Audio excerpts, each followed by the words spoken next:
নমস্কার বন্ধুরা, চলে এসেছি আমার আরও একটি নতুন ব্লগ নিয়ে। দুদিনের জন্য ঘুরে আসলাম তারাপীঠে এবং তারাপীঠের আশপাশে মায়ের যত পীঠস্থান আছে সেগুলো দর্শন করার জন্য।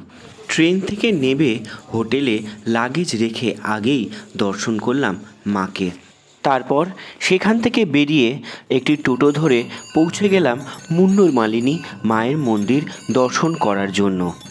অপূর্ব সুন্দর এবং শান্তিময় এই পরিবেশ। এই স্থানটি অতীব পবিত্র। এই স্থানেতেই মা তারা নিত্য নিজ মুন্ডমালা ঘাটে রেখে স্নান করতে যেতেন। সেই জন্য দ্বারকা নদের এই ঘাটটিকে বলা হয় মুন্ডমালিনীতলা।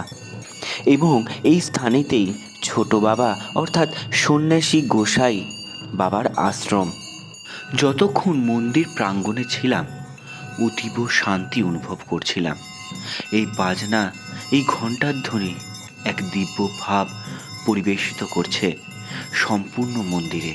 মনে হচ্ছে মা নিজে এসেছেন এবং সব ভক্তদের আশীর্বাদ করছেন।